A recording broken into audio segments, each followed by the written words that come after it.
Hello, today we're going to talk about the dissection of abyssal vacuum cleaner and the fluid mechanics that allow it to work. We're going to talk about our dissection and the measurements we took. Then we're going to talk about the physics and design behind a vacuum cleaner and the calculations we use to better understand its performance. So after we first received our vacuum, we took off the external casing and cut through the impeller housing using a Dremel, exposing the centrifugal pump. At a high level, the centrifugal pump vacuum works by connecting the initial hose to the center of the centrifugal pump with a filter between to collect the debris. By pumping out the inlet air at a high velocity, the impeller creates a suction of air, which is what the vacuum utilizes to collect debris. The air accelerated by the impeller then goes into the diffuser, which slows down the flow and allows the air to safely exit through the holes in the motor casing and out the vacuum exhaust. So here's a video of our centrifugal pump modeled in Fusion 360. There's a nut to hold down the impeller. There's the impeller housing, the impeller itself, the diffuser, and the motor casing.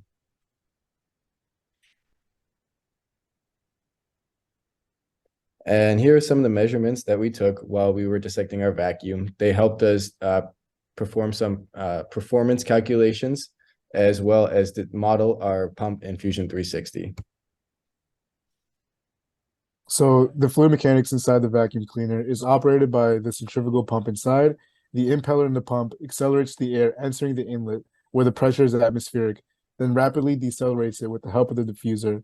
This pressure jump creates a region with low pressure, thus the name partial vacuum, which suctions in local dust. The blades inside the impeller are symmetrically curved, which increases the air pressure between the impeller and the volume casing.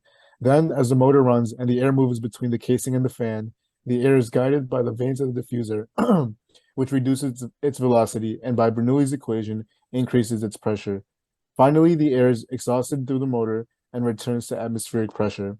It is important to note that throughout these operations, density and temperature of the air are held constant. These are normally values that would affect the transfer of fluid in other pumps. Here we use Bernoulli to demonstrate the changes. We can use Bernoulli because air density will stay relatively constant and the pressure difference created is low. Thus, we can assume incompressible flow at steady state.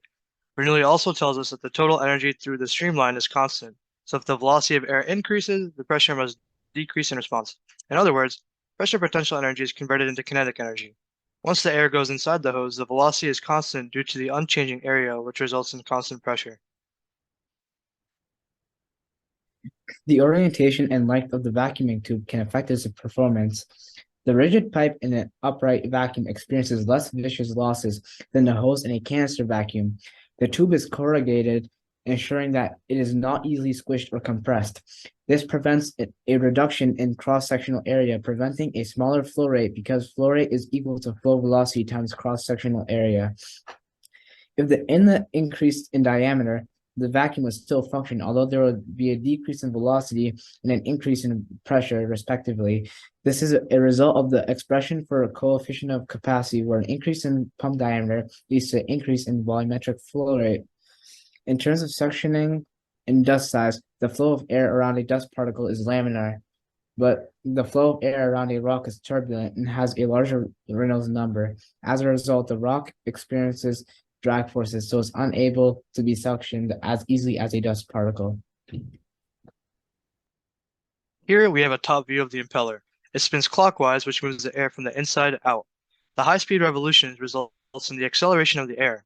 The density of the arrows demonstrates the velocity of the air, which means that the red arrows are closer and therefore faster, the blue arrows are farther and therefore slower. Here we have an isometric view of the diffuser, which it doesn't spin in the pump. The previous arrow color and density convention is the same here. We can understand the performance of our vacuum cleaner by doing some calculation. Using our measurements, we calculated a flow rate of around 0.105 meters cubed per second, as well as the Reynolds number for the hose and impeller, which dictates the properties of incompressible fluid flow. The higher the Reynolds number, the more its velocity governs, so the less air sticks to the surface. Because our calculated Reynolds number is greater than 4,000 and nearing the 100,000 range, we can say with certainty that this pump performs with a turbulent flow and not a laminar flow. A large Reynolds number indicates that the inertial forces dominate the viscous forces in the system. Here are our references, and thank you for listening.